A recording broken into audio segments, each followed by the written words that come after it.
नमस्कार दोस्तों, आपका बहुत बहुत स्वागत है आपके अपने YouTube channel share market with JK. दोस्तों, जैसा कि मैंने पिछले वीडियो में अपने सिलेबस को डिस्कस किया था, जो कि हमारा शॉर्ट सिलेबस है, और मैं आपको शेयर मार्केट का नॉलेज इतने बेहतरीन तरीके से दूंगा, इतने सिंपल भाषा में दूंगा कि जैसे कोई 6 से 8 9 का जो बच्चे होंगे उनको भी आसानी से समझ में आ जाएगा। तो आइए हम बात करते हैं शेयर मार्केट के बारे में। तो दोस्तों, शेयर मार्केट की जैसे ही बात करते हैं तो कई सारे मन में सवाल आते हैं कि ये शेयर मार्केट है क्या। तो मैं आपको बता दूं, आप शेयर मार्केट का नाम सुने होंगे, आप स्टॉक मार्केट का नाम सुने होंगे, ठीक है। आप इक्विटी मार्केट का नाम सुने होंगे, ठीक है दोस्तों। तो आप जब भी शेयर मार्केट, स्टॉक मार्केट और इक्विटी मार्केट की नाम सुनते हैं तो सब एक ही है दोस्तों। Stock market, share market, equity market, ये होता क्या है। तो आइए मैं एक छोटे से एग्जांपल के साथ आपको समझाता हूं और बताता हूं कि ये स्टॉक मार्केट है क्या। सबसे पहले मैं आपको बताना चाहूंगा दोस्तों, जैसे मान के चलते हैं आपकी कोई एक कंपनी है या किसी प्रकार का एक बिजनेस है। जैसे मान के चलो आपने एक बिजनेस किया, जैसे मान के चलिए आपका एक बेकरी का कोई बिजनेस है, ठीक है। तो आप क्या करते हैं कि पहले आप एक शॉप लेते हैं, शॉप खरीदते हैं, उसमें आप पैसा इन्वेस्ट करते हैं। पैसा इन्वेस्ट करने के बाद आपको जब ये शॉप और पैसा इन्वेस्टमेंट के बाद आपका जब ये प्रॉफिट देने लगता है तो आप क्या करते हैं कि उस प्रॉफिट को फिर से इन्वेस्ट करते हैं, ठीक है। यानी आपका जो शॉप है वो ग्रो करता है, ठीक है। आप ग्रो करने के बाद जब ये आपका जो शॉप है वो अच्छा इनकम देने लगता है तो आप क्या करते हैं कि एक और ब्रांच खोलते हैं। इस तरह से करते हैं। जब 2-3 ब्रांचेस जब आपके खुल जाते हैं, 2-3 ब्रांचेस जब आपके खुल जाते हैं, 2 से 3 ब्रांचेस, तो आपको आवश्यकता पड़ती है और फंड का। उस फंड को और उस मैनेजमेंट के लिए आप किसी न किसी के साथ पार्टनरशिप करते हैं दोस्तों, ठीक है। तो आप जब पार्टनरशिप करते हैं तो आपका जो आज तक जो शॉप था 2 से 3 था, वो आने वाले दिन में 5 से 10 हो जाता है दोस्तों। तो इस हिसाब से अगर हम लोग बात करें तो आपका जैसे ही बिजनेस ग्रो होने लगता है तो इसमें आपको अभी तक पार्टनर की आवश्यकता पड़ी। अब इससे बड़ा आप कोई एक शहर में 8 से 10 शॉप, 15 से 20 शॉप खोलना चाहते हैं तो आपको कोई बड़ा इन्वेस्टर की आवश्यकता पड़ेगा। तो आप उस इन्वेस्टर से जाते हैं, इन्वेस्टर से मिलते हैं। तो अब क्या हुआ कि अब आपका जो शॉप है वो पूरे एक डिस्ट्रिक्ट में, लगभग एक बोला जाए एक शहर में आपका वो शॉप अब लगभग 10 से 15 ब्रांचेज आपका खुल गया, ठीक है। तो अब जो इन्वेस्टर जो आपके पास आए हैं, मान के चलते हैं वो 10 लाख रुपए आपके साथ इन्वेस्ट करते हैं। अगर वो 10 लाख रुपए आपके साथ इन्वेस्ट करते हैं तो बदले में उनको कुछ ना कुछ चाहिए, ठीक है। तो मान के चलते अगर वो 10 लाख इन्वेस्ट करते हैं आपके शॉप के लिए, आपके ब्रांड के लिए, तो आप क्या करते हैं कि बदले में उनको आप अपने कंपनी का 10% उनको शेयर देते हैं। 10% शेयर देते हैं, यानी आपकी जो कंपनी थी अब तक उसमें उनका हिस्सा हो गया 10%, ठीक है। अब बताइए, अब वो जब 10%, 10 लाख देने पे उनको आप 10% का हिस्सा दे रहे हैं, तो अगर ओवरऑल आपके कंपनी का हम वैल्यू निकालें, ठीक है, तो आपकी कंपनी का वैल्यू अगर 100% होता है तो लगभग 1 करोड़ रुपए आपकी कंपनी की वैल्यू हुई। हालांकि इस ये एक समझाने के लिए मैं आपको आंकड़ा बता रहा हूं। तो 1 करोड़ की आपकी कंपनी की वैल्यू हो गई। अब क्या हुआ कि अब आपके पास इतना पैसा आ गया है। जब कोई बड़े इन्वेस्टर आपके साथ जुड़ते हैं तो आपके पास इतना पैसा आ गया, तो अब आप सोचते हैं कि अब मैं 1 से 2 शहर में अपने ब्रांचेस को बढ़ाऊं। तो 1 से 2 शहरों में जब आप बढ़ाते हैं तो फिर से आपको इन्वेस्टर की आवश्यकता पड़ती है। तो इस तरह से जब आप बढ़ते बढ़ते पूरे ऑल ओवर इंडिया में, यानी ऑल ओवर देश में अगर आप अपना ब्रांचेस खोलना चाहते हैं तो आपको बहुत सारे फंड की आवश्यकता पड़ती है। तो इसके लिए क्या होता है कि आपको पब्लिक के पास जाना पड़ता है। इसके लिए आप पब्लिक के पास जाना पड़ता है, पब्लिक से पैसा उठाना पड़ता है। तो आप जब पब्लिक से पैसा उठाएंगे तो कैसे पब्लिक आप पे भरोसा करेगी। उसके लिए क्या होता है दोस्तों कि मैंने जो अपने सिलेबस में एनएससी और बीएससी की बात की है, अब वहां आते हैं।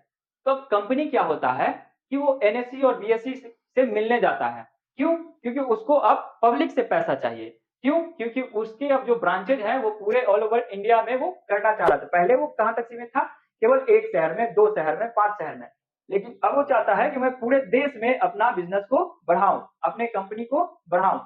तो उसके लिए उसको कहां से पैसा चाहिए? पब्लिक से पैसा चाहिए, डायरेक्ट पब्लिक से पैसा चाहिए। तो वो कहां जाएगा? एनएसई के पास जाएगा, बीएसई के पास जाएगा। ठीक है, तो एनएसई बीएसई के पास जाने के बाद क्या होता है कि वो क्या करता है कि कंपनी का जांच करवाती है और उसका एक वैल्यू निकालता है, और वैल्यू निकालने के बाद वो क्या करता है कि इसको रजिस्टर्ड करता है। अब ये रजिस्टर्ड क्यों होता है? क्यों? क्योंकि इसको पब्लिक से पैसा चाहिए, तो पब्लिक तो डायरेक्ट पैसा लगाएगी नहीं इस कंपनी में। तो ये क्या है? एनएसई और बीएसई क्या है? एक्सचेंज है दोस्तों, एक प्रकार का एक्सचेंज है जो पब्लिक और कंपनी के बीच होता है दोस्तों। ठीक है, तो ये एक्सचेंज क्या करेगी? या पब्लिक को ऑफर करेगी। वो कंपनी डायरेक्ट आपको ऑफर नहीं करती है, ये एक्सचेंज ऑफर करता है। एनएससी और बीएससी ये आपको ऑफर करेगा, इसलिए ये क्या लॉन्च करता है? आईपीओ, जिसको कहते हैं इनिशियल पब्लिक ऑफरिंग।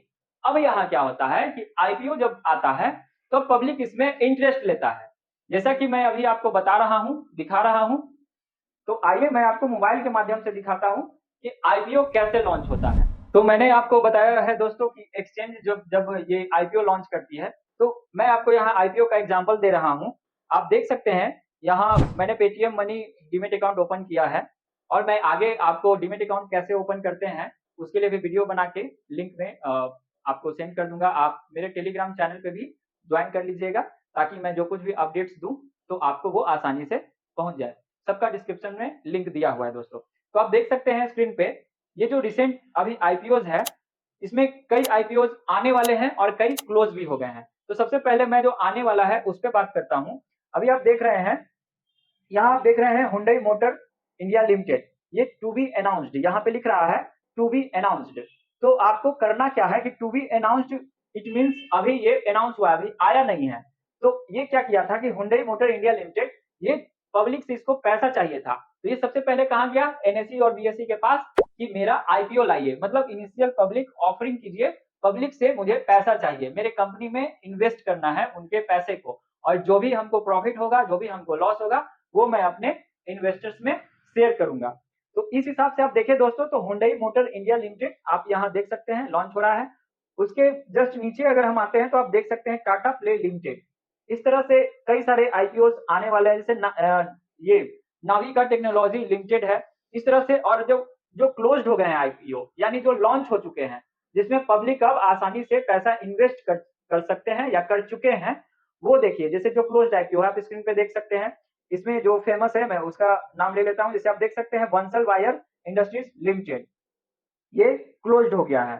ठीक है, इस तरह से। और अगर हम देखें यहाँ तो आप देख सकते हैं शिवाजी पावर कंट्रोल लिमिटेड, ये भी क्लोज्ड हो चुका है। और मैं आपको बता दूं कि जब ये क्लोज्ड होने के बाद जब ओपन होता है तो प्रॉफिट और जो लॉस होता है वो यहाँ दिखा रहा है, आप देख सकते हैं। इशूड प्राइस 100 रुपीज था, ठीक है, क्लोजिंग प्राइस इसका था 326.55 रुपए। और ये क्या हुआ है? लिस्टेड डे गेन्स, यानी जो इनके जो इन्वेस्टर्स थे वो एक ही दिन में कितना प्रॉफिट कमा लिए? +2 to 6.55%। इट मीन उनका पैसा 2.5 गुना हो गया। अगर वो 10,000 इन्वेस्ट किए थे तो उनको 25,000 के आसपास प्रॉफिट, कैपिटल और प्रॉफिट दोनों मिला के उनको प्रॉफिट हुआ। इसलिए यहाँ दिखा रहा है लिस्टिंग डे गेन, जिस दिन लिस्ट हुआ, जिस दिन आईपीओ लॉन्च हो गया, मतलब पब्लिक का जब पैसा इन्वेस्ट हो गया और जब वो ओपन होगा तो ओपन हुआ तो कितने परसेंट का वो ये गेन कराया?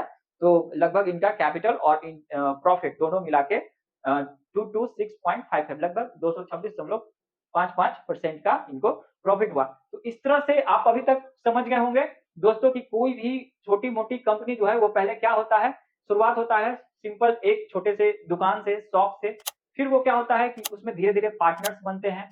वो पार्टनर्स फिर क्या करते हैं कि उस एक शहर में पहले अपना ब्रांचेस खोलते हैं। उस ब्रांचेस खोलने के बाद फिर क्या होते हैं? बड़े बड़े इन्वेस्टर्स को ढूंढते हैं, उसमें से अपनी कंपनी का कुछ हिस्सा उनको देते हैं।